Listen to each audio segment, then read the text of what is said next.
With the release of Season 2, Episode 16 of ReZero, Tappei has also released the first chapter of Arc 7, titled Baptism, or The Baptism.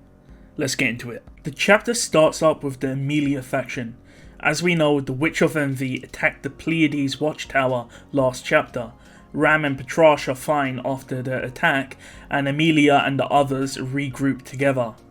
We find that the watchtower has been absolutely destroyed, so much that you can actually see outside of the tower from the inside.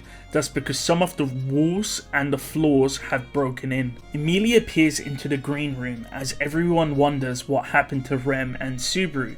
They've gone.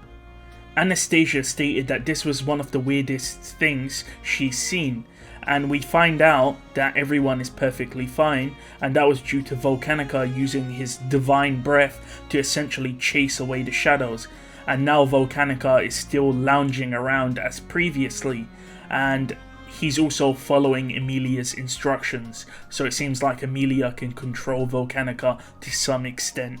Beatrice starts to panic due to Subaru not being there.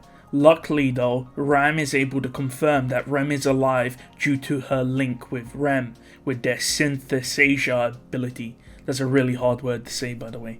Likewise, Beatrice can confirm that Subaru is alive due to their contract. Beatrice, having a specialty in yin magic, realizes that Satella most likely wanted to cover the people in her shadows to transport them somewhere, and they speculate that she is the reason behind their disappearance and that it must be her ability. Emilia wonders where Subaru is, and Beatrice and Rem both say south, and obviously if we look at the world map, we can see that Wallachia is to the south. The camp worry since if Subaru was sent to the Wallachia Empire, it would be bad news for them. We find out that Wallachia has travel restrictions, so there may be issues actually travelling there. However, since the crew have been to the Sand Tower for a few days, including the travel time, it's been weeks, so the travel restriction may have been lifted. By the way, I highly recommend you read EX Novel 4 if you want more information on Wallachia. Anastasia and Julius state you cannot brute force your way into Wallachia. To do that, you would need a back door, which would require time and connections. Beatrice and Rem then further confirm that Rem and Subaru are together, and that Subaru will protect Rem regardless. However, there's now a new issue. Subaru has a broken gate, which means he cannot expel mana which accumulates over time, which means he will die from mana poisoning if it isn't drained, and the person who drains Subaru's mana is Beatrice. The group ponder on their reason for coming to the tower, and Rem mentions Lewis, the third gluttony, and then the scene changes as Emilia prays for Subaru's safety. We swap back to Subaru holding Rem, and Rem doesn't know her name, so Subaru reminds her that her name is Rem and he is her hero. However, Rem is confused. She doesn't really understand what Subaru is talking about and proceeds to strangle him. So as Subaru is getting strangled and is losing consciousness, Rem releases Subaru. And Subaru regains his composure, and whilst he's doing that, Lewis in a feral state moves next to Rem, and Subaru takes this as a hostile attack, and he proceeds to dive bomb Lewis and start strangling Lewis, and Lewis isn't really retaliating. By the way, if you haven't seen it, I literally have a video called Subaru's Strangle Fetish, so please go watch that because this chapter is really weird when it comes to strangling. Anyways, Subaru continues to strangle Lewis, but like I said before, she isn't really fighting back. She's very similar to a feral melee.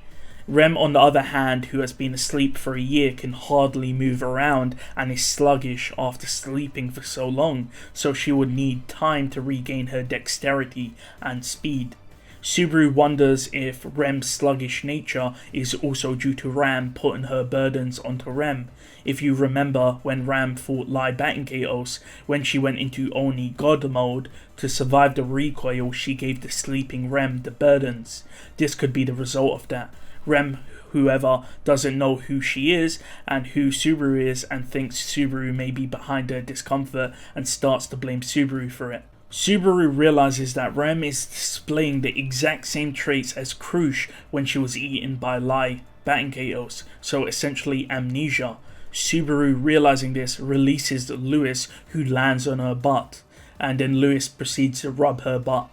Subaru makes his way towards Rem, but she looks at him with caution, and Subaru repeats that her name is Rem, and then Rem says, "Rem!" Subaru asks Rem to trust him, and Rem asks what his plan is. After all, they're in a meadow surrounded by trees. Subaru talks about a GPS system, realizing that both Beatrice and Ram would be able to find them, Beatrice via their contract, and Ram has a link with Rem.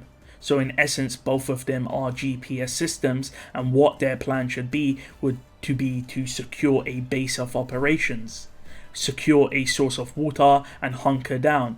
And we find out that Clint taught Subaru parkour, but also taught him how to survive with life skills. With this plan in motion, Subaru piggybacks Rem since Rem can't move her legs well, and they make their way further. However, Rem stopped them, asking what they were going to do about Lewis, who was just sitting there lying on the floor. Subaru felt no empathy for Lewis, who was an evil person, and doesn't feel sorry for her. He does realize that there's a problem with her, but he doesn't care. Subaru thinks back to the Hall of Memories, where Lewis was broken by Return by Death, and where Subaru did not save her or try to save her. Lewis Arneb and her brothers were animals who deserved hell, so why would Subaru save her? Rem asks why Subaru isn't helping Lewis. Subaru states that Lewis isn't a friend, and he's happy to leave her there, and that she's a dangerous person who could slow them down. Subaru thought about when he saved Lewis from the tower. There was no positive gain from that, just harm. He should have left Lewis in the tower, so this could have been avoided. Rem listened to Subaru's reasoning, and then whilst still on his back, wrapped her arm around his neck, strangling him. Rem then states that Subaru smells evil, referring to the witch's scent, and she deduces that Subaru is up to no good. Subaru realized the reason why Rem killed him in Arc 2 is due to the lack of trust due to his scent, and now again Rem was strangling him to death. Subaru didn't want to die by Rem's hand, but he blacked out and everything went dark. Subaru returned by death, or so it seemed. His neck still hurt, so that means he didn't die. However, Lewis and Rem were gone. Subaru was left alone, and Rem didn't kill him, just knocked him out.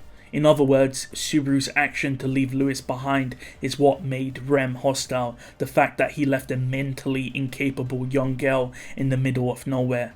Subaru noticed a drag mark, most likely Rem dragging Lewis away, and followed it into the forest. Subaru shouted for Rem and apologized. Subaru ran, asking for forgiveness.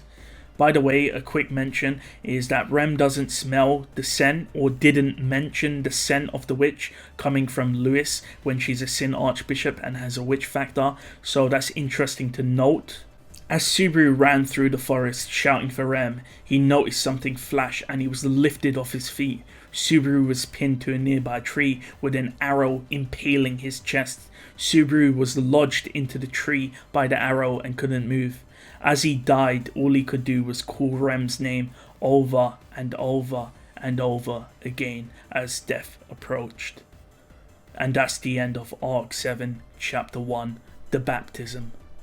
Thank you for watching. Let me know what you think of the chapter down below. See you guys next time. And thank you to Nutrags for being a channel member.